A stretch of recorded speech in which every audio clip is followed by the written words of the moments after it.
11월 21일 성령 강림 제26주 마지막 주입니다. 창조절 제12주 주일을 위한 말씀 나눔을 시작하겠습니다. 오늘은 추수감사주일이기도 합니다. 오늘은 계시록 1장 5절부터 6절 말씀을 가지고 올 한 해의 감사라는 제목으로 말씀을 나누겠습니다. 2021년 표어는 멀리서 가까이, 행동 강령은 보이지 않아도 한결같이입니다. 2021년 기도문을 따라해 주시기 바랍니다. 하나님은 보이지 않지만 늘 우리와 함께 계시는 것처럼 비록 떨어져 지내는 사람들이라도 주님의 마음을 담아 그들을 기억하고 생각하고 사랑하게 하소서. 내 마음은 보이지 않지만 늘 나와 함께 있는 것이니 주님이 하시는 것처럼 나를 용납하고 사랑하게 하소서. 예수 이름으로 아멘. 요한계시록 1장 5절부터 6절 말씀 읽어드리겠습니다. 또 충성된 증인으로 죽은 자들 가운데서 먼저 나시고 땅의 임금들의 머리가 되신 예수 그리스도로 말미암아 은혜와 평강이 너희에게 있기를 원하노라. 우리를 사랑하사 그의 피로 우리 죄에서 우리를 해방하시고 그의 아버지 하나님을 위하여 우리를 나라와 제사장으로 삼으신 그에게 영광과 능력이 세세토록 있기를 원하노라. 아멘. 오늘 본문은 요한계시록 초반 본문이고 요한이 지중해에 있는 소아시아 7교회에 쓰는 편지를 시작하면서 하는 이야기입니다. 5절에는 예수 그리스도로 말미암아 은혜와 평강이 너희에게, 즉 소아시아 7교회에 있기를 원하노라 축복했습니다. 그러면서 예수 그리스도에 대해서 소개를 하는데 그분께서 우리를 사랑하시고 또 그의 피로 우리를 죄에서 해방하셨다. 그 다음 6절에 하나님을 위해서 우리를, 여기서 우리는 물론 소아시아 7교회에 해당하지만 지금 말씀을 읽는 입장에서는 우리 자신을 생각해 보게 되죠. 나라와 제사장으로 삼으셨다고 했습니다. 여기서 나라는 단수고 제사장은 복수로 번역이 됩니다. 킹제임스 버전에는 이 나라를 킹스, 왕들이라고 번역하긴 했지만 원어 바실레이안이나 다른 성경의 본문들을 봐도 a kingdom 내지 the kingdom, 왕국으로 번역하는 것이 적절한 번역이라고 보여지고요. 제사장은 제사장들이라고 되어 있습니다. 이 왕국과 이 제사장들은 하나님을 섬기기 위해서 있는 것입니다. 우리 각 사람은 개별적일 수도 있고 또 집단적일 수 있겠는데 개별적으로는 한 사람 한 사람이 제사장의 역할을 감당한다는 생각을 해야겠고 집단적으로는 우리가 함께 왕국의 일원이라는 것, 왕국의 구성의 한 부분이라는 것을 생각해야겠습니다. 그리고 6절 뒷부분에 그에게, 즉 예수에게 영광과 능력이 세세토록 있기를 원하노라. 아멘. 여기서 영광과 능력이 영원히 있기를 원한다. 이 구절 좀 익숙한 구절이죠. 오늘 이 구절과 비슷한 구절을 두 부분으로 확인을 할 텐데요. 첫 번째는 구약성경 다니엘서 7장 14절에 있는 말씀입니다. 그에게 권세와 영광과 나라를 주고, 여기서 그는 인자라고 되어 있습니다. 바로 앞절인 13절에 내가 또 밤 환상 중에 보니 인자 같은 이가 하늘 구름을 타고 와서 옛적부터 항상 계신 이에게 나아가 그 앞으로 인도되매, 그 다음 14절 이어집니다. 그에게 권세와 영광과 나라를 주고, 인자 같은 이가 권세와 영광과 나라를 받았다는 것입니다. 이어서 14절 마저 읽어드리면 모든 백성과 나라들과 다른 언어를 말하는 모든 자들이 그를 섬기게 하였으니 그의 권세는 소멸되지 아니하는 영원한 권세요. 그의 나라는 멸망하지 아니할 것이라.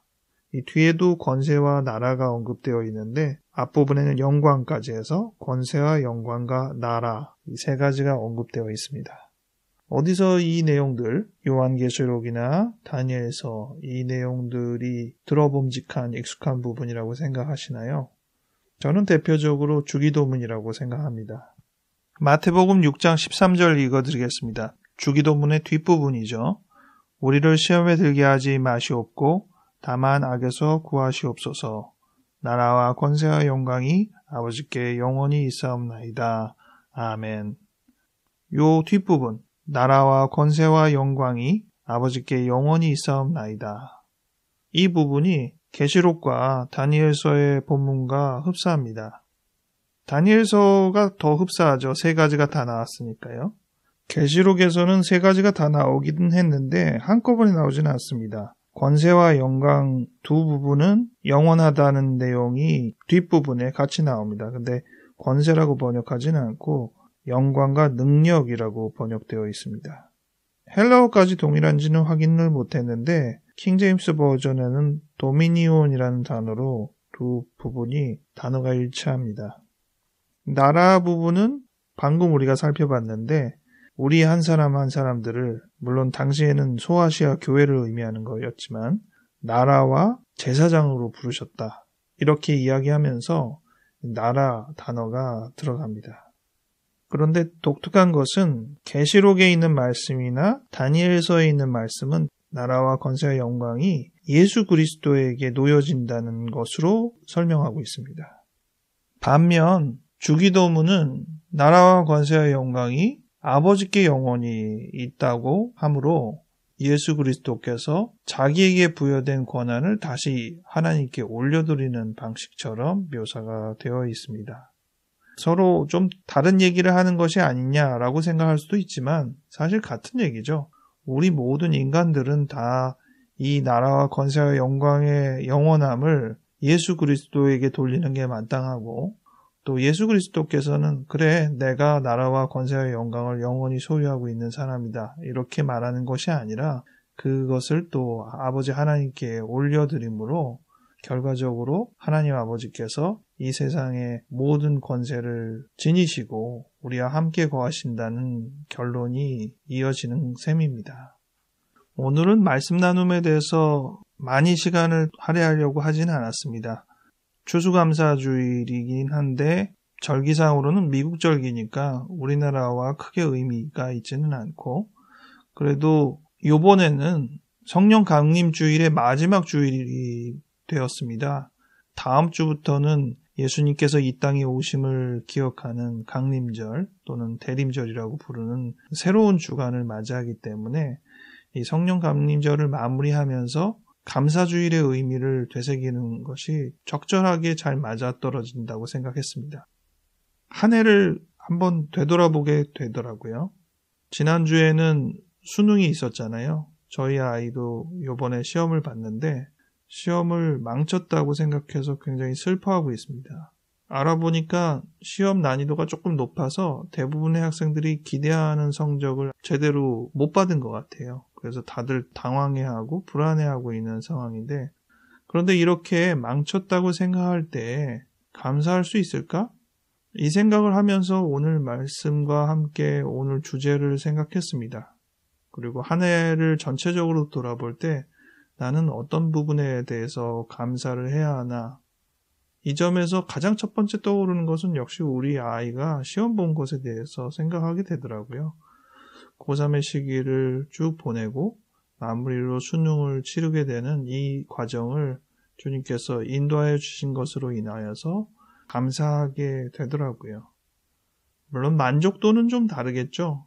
뭔가 잘 성취했다는 느낌이 들 때는 더 쉽게 감사할진 모르겠지만 망쳤다고 생각할 때조차도 과연 감사할 수 있을까? 그럼에도 불구하고 한 해 잘 이끌어주신 하나님께 감사할 수 있을까? 당사자가 된다면 결과가 좋지 않을 때 감사하기가 쉽지 않을 거라고 생각하지만 부모된 입장에서는 결과와 상관없이 감사하게 되는 마음이 좀 더 많이 생긴 것을 상대적으로 좀 생각하게 됐습니다. 또 어떤 것을 올 한 해 감사할 수 있을까 생각할 때 두 번째로 떠오른 것은 이번에 저희 병원을 그만두게 되는 간호사에 대한 감사였습니다. 2년 반 정도의 기간 동안 근무를 했는데요. 간호사 처음 선발할 땐 참 쉽지 않아요. 괜찮다고 생각하고 뽑았는데도 병원에 오기로 한 첫날 오지 않는 경우가 다반사고 또 와서도 일주일을 채 보내지 않고 오지 않게 되거나 한 2주 이상 자리를 잡아서 충분히 이제는 일하겠다 싶은데 안 오거나 이러한 과정으로 거진 한 3개월 이상을 다음 간호사 뽑을 때까지 새로운 간호사가 충원되지 않았던 적도 있었거든요. 그러한 과정을 몇 번 거치다 보니까 새로 사람 뽑을 때 항상 고민이 많고 불안했습니다. 그런데 결과적으로 지금 간호사가 와서 2년 반 동안 건강하게 잘 활동해 주셨다는 것이 정말 감사할 일이다. 마지막으로 감사하게 되는 내용을 찾을 때는 금방 떠오르진 않았습니다. 이 마가교회에 대한 감사였습니다. 주님께서 이 교회에 대한 비전을 품고 계속 이 교회의 뜻을 이어갈 수 있도록 하신 것은 지금 내가 이해할 수 있는 범주 이상의 새로운 계획과 준비가 있을 것이라는 마음의 기대가 여전히 생기더라고요. 함께 기도해 주시고 참여해 주시는 분들 제가 잘 기억하거든요. 정말 감사드리고 또 하나님께 무엇보다도 이 부분이 얼마나 중요한가, 이 뜻이 얼마나 중요한가를 생각할 수 있도록 인도해 주셔서 감사합니다. 제가 하고 있는 것은 굉장히 빈약하고 인프라가 적지만 그럼에도 불구하고 이러한 생각을 꽤나 일찍 시도했다는 면에서 스스로를 위안하게 되고 또 여전히 제가 할 수 있는 영역, 물론 제가 한다는 것이 아니라 저를 통해서 하나님이 하시는 것이죠. 그 영역에서 꼭 차별화될 필요는 없지만 해야 될 역할이 분명히 있다는 생각을 합니다. 그것을 위해서 여전히 기다리고 준비하며 나아가야겠다고 생각했습니다. 여러분들도 한번 올 한 해에 어떠한 감사할 것이 있는지 생각해 보시죠. 그 감사의 내용을 가지고 하나님 이거 참 감사합니다. 기도하는 시간으로 이 시간 마지막 마무리하면 좋겠습니다. 제가 이번 주일날 가족예배 때 같이 부르려고 보통은 찬송가로만 불렀는데 마지막 찬송을 날 구원하신 주 감사 복음성가로 골랐습니다. 제가 1절 불러드리겠습니다. 날 구원하신 주 감사 모든 것 주심 감사 지난 추억이네 감사 주 내 곁에 계시네 향기로운 봄철의 감사 외로운 가을 날 감사 사라진 눈물도 감사 나의 영혼 평안해. 여러분 모두 마음속에서 우러나오는 다양한 감사의 표현으로 하나님께 기도하는 시간 되기 바랍니다. 잠깐 기도하겠습니다. 하나님 올 한 해 인도하여 주셔서 진심으로 감사합니다. 생각해보면 즐거웠던 일, 안 풀려서 답답했던 일, 실패하여 실망했던 일, 다양한 일이 있지만 이 모든 과정을 다 함께 생각하며 주님께 이끄심을 감사드릴 수 있는 이 마음을 지금 이 자리에서 허락하여 주신 것 인하여 감사드립니다. 하나님 우리를 계속 붙들어 주시고 주님의 길을 보여주시고 우리가 생각하는 것 이상으로 우리가 더 기대하고 신뢰하고 갈 수 있도록 도와주시옵소서. 감사드렸고 예수 이름으로 아멘.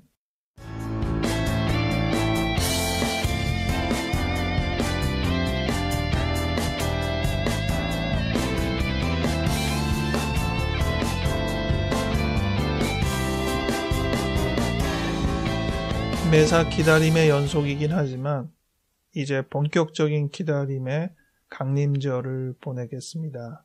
다음 주부터 예수님의 오심을 기다리고 준비하고 예수님 어서 오시라고 기원하는 시간을 함께 보내겠습니다. 이번 한 주 건강하게 잘 지내시고 다음 주에 다시 뵙겠습니다.